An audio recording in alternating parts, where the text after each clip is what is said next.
Hi, hello there, my friends. Welcome to the Glow Up Method. This is the place where we talk all things life transformation, personal development, personal growth, shifting our mindset so that we start moving forward and living the life that we are meant to live, living a life that we are personally proud of, free of all the judgments and worries and fears that have been instilled into us for a lifetime. Hello, hi, my name is Natasha, and I'm so honored and excited to be your host today. Oh my goodness. So I talked to you a little bit yesterday in regards to, the parallelisms of me holding on to this old vehicle of mine. And I had some excitement initially about getting a new car, but then it just seems like such a daunting experience. So then I took the car to a shop, and what started off was going to be a $1,300 repair was then quickly added on another $1,800. What added on this thing? End of the day, I was like, screw it. I don't have the mental capacity. I know my car is not worth exactly what I just put into it, but on the same turn, I'm oddly comfortable. I don't have the headspace right now. And this ensures that hopefully at least for another year or so, we have another vehicle and that I can use, and then use this time to not quickly rush into something in which I'm really not ready for. And I kind of feel like that's where I am with Chris. So today's episode is all about taking the risk. So like I said, a few weeks ago, I had these overwhelming feelings for Chris and I didn't understand them. Honestly, I thought I would be excited to have him gone in his negative energy, not in my force field. And when I found myself missing him and I found myself in this weird situation, I was confused. And, for me, the best thing to do at this stage of my life is to honor where I'm at, because for so long, it was like I shamed myself. I silenced myself. I feared the judgment of others. So today's episode is about taking the risk. I took the risk. I sent him a message. I said, I'm confused. Can we meet? Can we talk? I initiated that. Yes, my confusion came and it was really catapulted by the fact that, he was gone. He had, talked about having a reconciliation, all those things. And then like having these fun and flirty kind of texts with one another. But then there was like a lot of hostility and it was like back and forth and back and forth. So I've been really going into these last few weeks with an open mind and an open heart to just see where it goes, and know that there is this separation between Chris and I, that we are not one person. And like his actions, his words, his things don't have the power that I once gave them to influence and affect me. And so last night was an interesting evening. We went there, we were both kind of, like tired or whatever, and it was fine. He seemed a little bit off. He had had a tough day, and, I had a tough day the day before. So it was like, hey, this is the reality. If we're going to be together, all days aren't going to be sunshine and roses, right? There's going to be those stormy patches and those blue, gloomy mood days. And, what started off as, because I'm very inquisitive, like I ask questions, and before, in my past, my default setting, my right-handed way, I used to always think my own story, right? I like, having that awareness that everybody thinks different, everybody has this different perception, really opened my eyes and shifted the way I think. And, without full detail of things, my mind creates a story of its own. And sometimes, and oftentimes, the story I'm creating is much worse than the reality that is really being presented. And so, there was a situation that came up and I had questions. And, when I got the answers, I found out later that I didn't have the full truth. And I also did these comparisons with my kids and another kid. And like, it just really, really like upset me because I didn't understand it. And so I asked questions, not to judge, not to shame or anything like that. It's like, I really was curious of the thought process because it was so different than mine. Like I physically did not understand it, and mentally and emotionally. And I just wanted to get to the bottom of this understanding. And again, from his own perspective, there was all this, whatever he was feeling, like, he wanted to keep things secret. He felt shamed or whatever it was. And it erupted. Like I didn't erupt. I had displayed healthy things, but there was an eruption. And it was like quick, it was volatile, it was like, let's go, like you're going home, all this, like, and I just was like, whoa, okay, all right, well, it's good that I'm learning this right now. Like, it's better I see this side and know that yes, there are great changes, but this is not acceptable. And so we walk to the car, and immediately, like, something about that cold air hitting or whatever it was, there was a shift and there was an apology and there was all these things. And so, I kind of sat there and I was like, here's the deal. Like, I sat there and I listened and I listened and I accepted the apology, which was huge growth. Like, that was such great progress. And then, sitting there, I had this realization that, like, we have to be able to have these conversations, and they're not going to all go as we want them, and it's going to bring up emotions. And so there was progress in the fact that there was an apology, there was acceptance, there was like acknowledgement of, the extreme, handling of the situation. And so that gave me some hope. But then there was also like a huge red flag to be like, this is a problem. Like, this is not healthy. This is not, what I was wanting to happen. And we had a great conversation afterwards.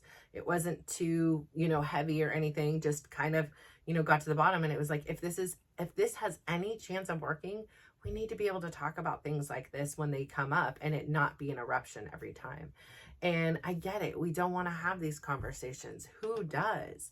But in order for us to heal those broken wounds, we need to go through it. We need to clean out the gunk and get to the bottom of it.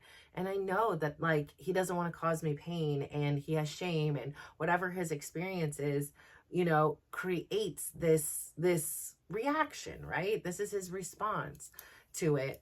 And I'm learning now that I don't have to react in conjunction with him. I'm really trying to, with clear eyes and a clear mind, see him for who he is and see if he is capable of meeting me and my needs for the future. I know he has a lot of insecurities and things like that. And I have this like inner child in me that is so longing to be with him and not be abandoned in this situation. And, the inner teenager in me is like getting to the point where she's like, girl, it's time to grow up. We got to do some things. And that inner adult in me just wants peace, just is like, give me the peace. I want peace. And again, I can't get it out of my mind that every relationship that I'm going to have, and currently have, it's going to take work. And it's hard for me to get over the fact that, like, I can put in this work with a complete stranger and a clean slate and have no idea, or multiple, right? Because I don't know, like, I'm not sitting here thinking the first frog I kiss is going to turn into a prince, right? So, like, if we go down that road, it's going to take a lot of freaking frogs before I find a prince. And it's like, do I have all that energy? It's like me in the car. Like, yeah, there are a lot of great new cars, new safety features, a lot better for the environment, all that stuff, right? They're out there, they're available. And I just don't have the energy to pursue, to find, to, finance, all those. I just am not in that headspace. And I kind of feel like that's what's going on here with me and Chris. And it's like, I would really like to explore and see what these possibilities are. Like, here's some great things, and here are some kind of red flags that I'm like, I don't know. I really don't know. And I don't want to harm my kids. I don't want to harm him, and I don't want to harm myself. And, I'm not like going to be stubborn and be like, well, we came this far, we have to keep doing it. No, like, I really want to be honest with what I'm feeling and give it my best effort. And I feel like up until this point, I have not been. And so this is my best ability of being able to say, like, hey, can I show up? Hey, let me make sure I'm meeting your needs, and let's see if you can rise to the occasion and meet mine. So that's why I say, take the risk. There is no guarantee of the outcome. There is no guarantee that I put in all this work, I'd be the most extra person I can. I literally be the best wife on earth. And that does not mean that I'm going to get the outcome of Chris and I together. No, I can do the same thing with a weight loss journey. I can work out excessively and not lose a pound. I can starve myself and not eat a pound. I don't do those things. I have done those things and they didn't work. You know, what we are doing here is we're going on a journey. And with any journey, it's not just what's on the surface. It's not just about Chris and I's relationship and what do we do. There is a lot of internal work that needs to go on. There is a whole physical side, right? Obviously, in a relationship, there are physical, intimate, hugging, touching, caressing, you know, other thingies, right? There's a lot that goes into a relationship, you know? There is a mental aspect. I am an intelligent woman. I thrive in conversation, right? I thrive at a higher like level, and I think things are so, you know, interesting. There's an emotional state, right? There's that love and that desire to make your partner to feel, you know, help your partner feel safe in this relationship so you can build trust and you can be vulnerable, and that takes a lot of time. There's also a spiritual side, right? There's a spiritual side of a relationship that is this deeper connection where you can talk about things and experience things on a level that is just not even visible.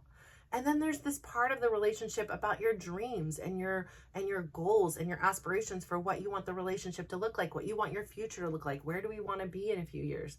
And a lot of these things have not been discussed, nor have they been met ever. Maybe the physical aspect at times, maybe the emotional aspects, like, you know, but oftentimes so many of the things, because we were in such a thrust into a chaotic sense, like got pregnant, had a preemie, had heart surgery, you know, like we were thrust into such a traumatic marriage. Like we are trauma bonded, and just there's a lot of trauma. But I also want to be cognizant of the experience and what I'm going through. I have this video diary, which reminds me of probably some of the best and the worst of Chris of this year. You know, I have obviously my own memories, but hearing it from your own voice and your own interpretation is something oddly, you know, I've never experienced in my life. And so thanks to this platform, I'm able to do that. And so, you know, I find myself when I am busy and doing the things that I want to do, and oddly, when I'm not at home, when I'm at home, it's kind of a trigger for me. It brings up a lot of emotions and it brings up a lot of things. But when I'm outside of this world, I feel like I can have a clearer mind and head. So I really enjoy taking the silent walks. I really enjoy going to the gym. I really enjoy being out with people because I see a different perspective. Just like when I asked Chris the question in regards to the gifts, like, why would you spend more money on somebody else's kid versus your own kids? And then to hear the answer that it wasn't about the money for me, it was about getting somebody something that I thought they would like. That made sense. I'm a person who's always trying to be equitable amongst the kids and keep it fair so nobody thinks I like them more, you know, like that's my own thing. But he had never bought presents before, so I really never understood, you know, it'd be like maybe a one gift thing.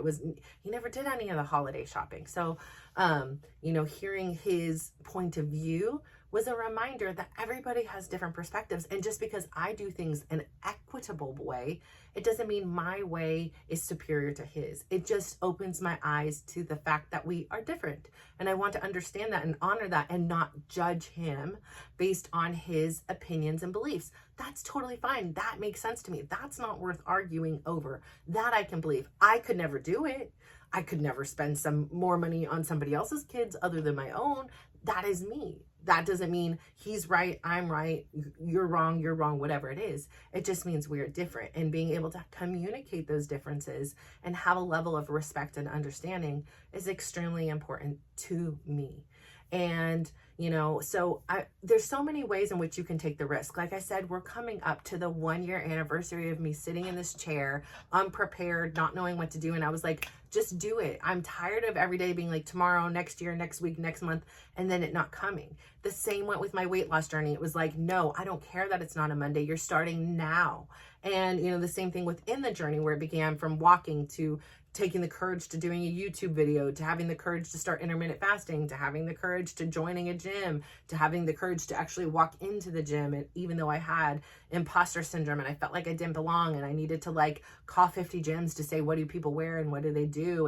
And what, you know, what bag do they bring? And is it in the locker room? Is it in the, you know, they probably thought I was this absolute nut, you know, like calling, but I just wanted to get it right. I wanted to make sure that when I walked into this place that I would feel safe and secure. And here's the thing, when you're taking a risk, there is no guarantee. I know we get wrapped up in our fears and our insecurities and all those things that went wrong in our life. They're carried with us, right? We learn from them, we grow from them, but they're still there. And in a lot of ways, we're just those little kids that are just trying to get it right. We're trying to please our parents, we're trying to please ourselves, we're trying to be happy, we're trying to please our friends and be just, you know, experience life in a you know, just carefree manner. And then suddenly you get bullied or you get picked on or you do something wrong and you get punished, and we don't like that. Who likes that, right? And so we get scared, you know, we hop on a bike and we fall down and we don't want to get back up again because we're bloodied. I mean, I was driving my dad's 10 speed and it was the first time using a 10 speed versus, you know, like the little Huffy bike with the bell and the basket. And I'm on his 10 speed and I fell, and it like the pedals were metal and it cut me literally from the top of my hip all the way down to my ankle, and it was just gushing. I mean, it was just terrible.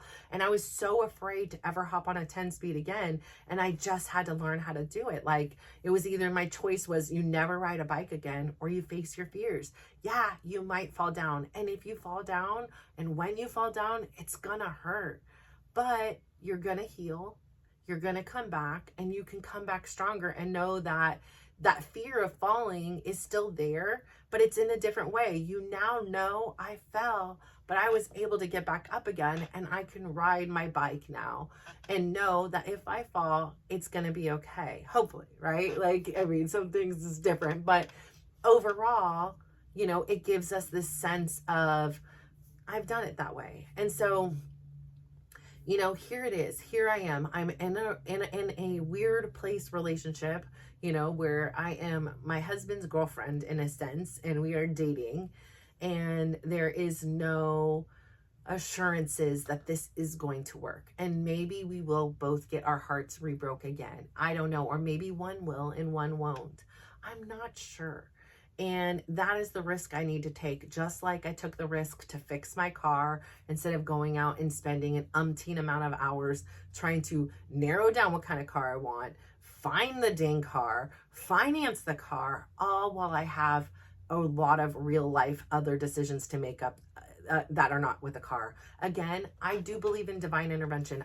My daughter's car has been sitting there for nearly a year and a half not operating, and we got it fixed last week. So I have a car right now, whereas like if life was different and Chris wasn't here and there was no cars, like it would have been a real tough challenge, right? Like, how would I have got my kids to where they needed to go? Like, how would I have done these things? I wouldn't have been able to. So I really do think that the universe is conspiring with us. I know when I was sitting there, and my driveway right now has about 60 leaks of oil and coolant and everything else that was wrong with my vehicle all over the driveway. You know, I'm looking at a house that I have to pay 100% of the responsibility for, and all the people within that contents and house, and all of the internet and electricity and water and garbage and everything. It's all on me.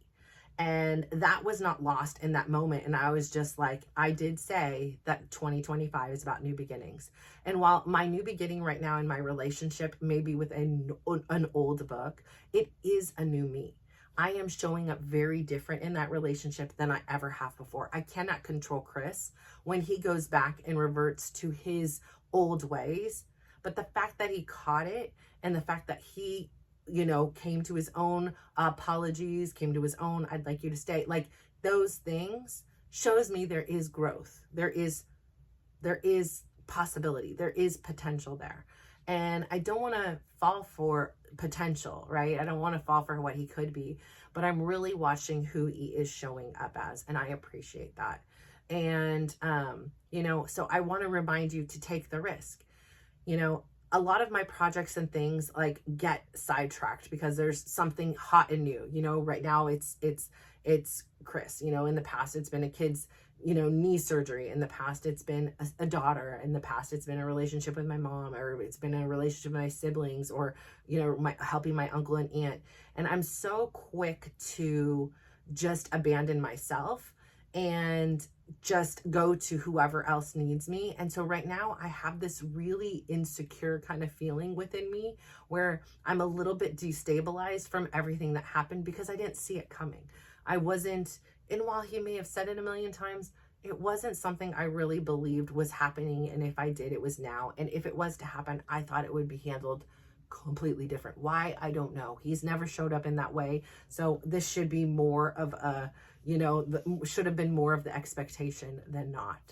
But here we are.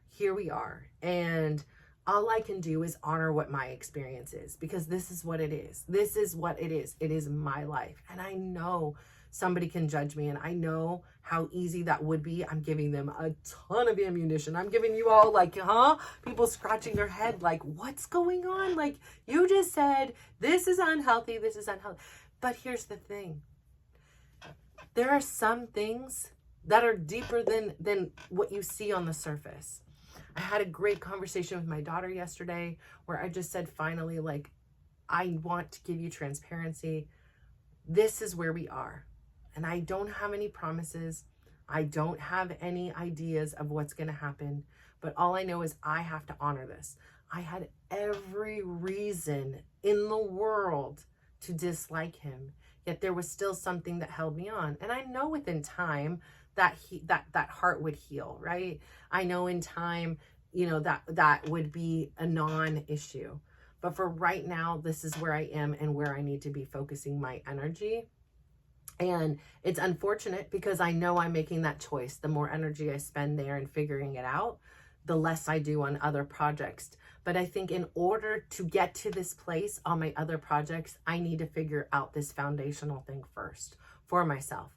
And I go back and forth, and I know I'm spending a lot of time with him, but I need to, in order to see events like last night, and I need to see the events like the night before where it was sweet and cuddly. I need to see it all in clarity. And seeing somebody once a week, this is not enough of a timeline for me. Like, I'm in it like, we need to figure this out. I don't need a timeline, but the more time I'm with you, the more clarity I get, the more focus I put on this relationship, the more energy it's getting, the more I am able to have the data to kind of process what it is I want to do and how do I move forward. Is it with him? Is it without him? Is it with him and dating other people? Whatever it is we decide, and so that's where I am today. And I want to encourage you. I know it's messy, and I know it's fear invoking and invoking, whatever, all of it.